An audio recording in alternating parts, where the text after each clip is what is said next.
जमीन के नीचे धधकते लावा का दबाव जब हद पार करता है तो जमीन फट पड़ती है और ज्वालामुखी बन जाती है। समुद्र के भीतर भूकंप जानलेवा सुनामी ले आता है। सालों तक बिना उचित मेंटेनेंस के एसी का इस्तेमाल आखिरकार उसके कंप्रेसर पर दबाव बनाता है और वह फट जाता है। कुल जमा बात यही है कि बहुत ज्यादा दबाव नहीं बनाना चाहिए। प्रेशर कुकर को ही ले लीजिए, उसमें भाप के दबाव को नियंत्रित करने के लिए सेफ्टी वॉल्व लगा होता है। जब ये सेफ्टी वॉल्व सही से काम नहीं करता है तो खाना पकाने वाला प्रेशर कुकर एक बम में तब्दील हो जाता है। ये साइंस के बेसिक नियम है, लेकिन ऐसा लगता है कि झारखंड राज्य कर्मचारी चयन आयोग यानी जेएसएससी, झारखंड लोक सेवा आयोग यानी जेपीएससी और झारखंड सरकार ये बेसिक साइंस नहीं समझती। इन्होंने झारखंड में बेरोजगारी के मसले पर आक्रोशित युवाओं के प्रेशर को सही तरीके से हैंडल नहीं किया। मेंटेनेंस करना तो दूर, इन्होंने अभ्यर्थियों पर पड़ रहे सोशल, इकोनॉमिकल और मेंटल प्रेशर की ओर ध्यान तक नहीं दिया। नतीजा, युवाओं का गुस्सा वोल्केनो में तब्दील हो चुका है और प्रदेश की सड़कों पर सुनामी बनकर दौड़ने को तैयार है। जाहिर है कि सरकार के पास पुलिस है और पुलिस का लाठी तंत्र बहुत आसानी से इन आक्रोशित युवाओं को उपद्रवी बताकर इनके सहज और जायज गुस्से का दमन कर देगा। लेकिन क्या यही समस्या के समाधान का उचित तरीका होगा? झारखंड की मौजूदा स्थिति रोजगार की तलाश में खून पसीना बहा रहे युवाओं के आक्रोश को ज्वालामुखी में तब्दील होने के पर्याप्त परिस्थितियां निर्मित कर रही है। कैसे? ये उदाहरण सहित समझाऊंगी। 2023 में जेपीएससी 11वीं सिविल सेवा का विज्ञापन निकला था।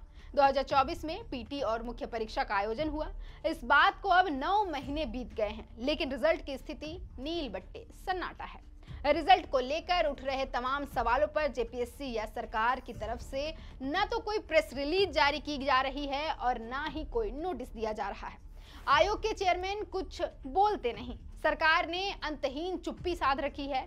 इस राज्य में सारे काम हो रहे हैं, लेकिन रोजगार के मसले पर केवल और केवल हवाई दावे और वादे हैं। जेपीएससी के मातहत फूड सेफ्टी ऑफिसर और बाल विकास परियोजना पदाधिकारी यानी सीडीपीओ के कम से कम 100 पदों पर नियुक्ति के लिए मुख्य परीक्षा का आयोजन साल भर पहले हो चुका है। अगस्त 2024 से लेकर फरवरी 2025 तक तो सरकार के पास ये बहाना था कि आयोग के चेयरमैन की नियुक्ति नहीं हो पाई है।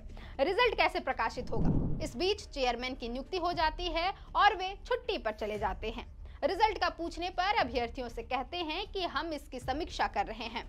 ऐसी कौन सी समीक्षा है जो जून 2024 से लेकर अप्रैल 2025 तक पूरे 10 महीने में पूरी नहीं हो सकी है? अब ऐसे में यदि विपक्ष कहता है कि जेपीएससी 11वीं सिविल सेवा में सेटिंग वालों को फिट करने की जुगत में लगी सरकार रिजल्ट में देरी कर रही है, तो इससे नाराजगी क्यों होनी चाहिए? सरकार को यह समझना चाहिए कि रिजल्ट पर आपकी इतनी लंबी चुप्पी बहुत सारी आशंकाओं को जन्म देगी। अभ्यर्थियों को आशंका है कि कहीं सरकार जानबूझकर तो अफरा तफरी का माहौल नहीं बनाना चाहती ताकि रिजल्ट में गड़बड़ी आसानी से की जा सके। अफरा तफरी में ही रिजल्ट का प्रकाशन कर इंटरव्यू का आयोजन कर लिया जाए। गौरतलब है कि 22 अगस्त 2024 को जेपीएससी की तत्कालीन अध्यक्ष डॉक्टर नीलिमा केरकेट्टा रिटायर हो गई थी। उन्होंने सेवानिवृत्ति के बाद राज्यपाल के नाम पत्र लिखकर यह बताया था कि कैसे जेपीएससी 11वीं सिविल सेवा मुख्य परीक्षा का परिणाम लंबित रह जाने की वजह से हजारों अभ्यर्थियों का भविष्य अधर में लटक गया है। दबी जुबान से यह बात भी कही कि आयोग के बाकी मेंबर्स ने तैयार रिजल्ट पर दस्तखत करने से मना कर दिया और इसलिए इसे जारी नहीं किया जा सका। क्या मकसद हो सकता है? गौरतलब है कि 342 पदों पर नियुक्ति के लिए जनवरी 2024 में नोटिस जारी हुआ था। 17 मार्च को प्रारंभिक परीक्षा ली गई थी। 22 से 24 जून के बीच मुख्य परीक्षा का आयोजन हुआ और तब से रिजल्ट पर एक लंबी चुप्पी छाई है। झारखंड में जेपीएससी ने फूड सेफ्टी ऑफिसर अथवा खाद्य सुरक्षा अधिकारी के 56 पदों पर नियुक्ति के लिए वैकेंसी निकाली थी। मुख्य परीक्षा का आयोजन करीब 11 महीने पहले ही किया जा चुका है। इसके रिजल्ट को लेकर हाई कोर्ट कई बार आयोग को तलब कर चुका है। सरकार से तीखे सवाल पूछे गए हैं। हाई कोर्ट ने कई बार नियुक्ति प्रक्रिया को लेकर स्टेटस रिपोर्ट मांगा है, लेकिन आयोग के कानों में जू तक नहीं रेंगी। इन पदों पर नियुक्ति के लिए परीक्षा देने वाले अभ्यर्थियों की परेशानी तो है ही। चिंता की बात यह भी है कि होली, दिवाली, दशहरा, न्यू ईयर सहित अन्य पर्व त्योहारों में रेस्टोरेंट और स्वीट शॉप में भोजन की गुणवत्ता जांचने की जिम्मेदारी इनकी है। प्रतिवर्ष मिलावटी मिठाई या भोजन खाकर लोग बीमार पड़ते हैं, जान गंवाते हैं। इतनी गंभीर समस्या को जिन अधिकारियों की नियुक्ति से सुलझाया जा सकता है, जेपीएससी और झारखंड सरकार उस पर इतनी सहजता से मौन है। जेपीएससी के मातहत ही बाल विकास परियोजना पदाधिकारी यानी सीडीपीओ के 65 पदों पर बहाली होने वाली है। इसकी भी मुख्य परीक्षा का आयोजन हो चुका है। रिजल्ट जारी करके डॉक्यूमेंट वेरिफिकेशन की प्रक्रिया बाकी है। बाल विकास परियोजना पदाधिकारी झारखंड में संचालित आंगनबाड़ी केंद्रों की निगरानी करते हैं। वहां सभी सुविधाएं महिलाओं और नौनिहालों को मिले ये सुनिश्चित करते हैं। बावजूद हाल ये है कि सरकार रिजल्ट पर चुप है। आयोग को फर्क नहीं पड़ रहा है। ऐसी स्थिति तब है जबकि झारखंड अभी भी कुपोषण सहित मातृ और शिशु मृत्यु दर को लेकर शर्मनाक आंकड़े रखता है। तो समझिए, केवल मैया सम्मान से महिला सशक्तिकरण कैसे होगा?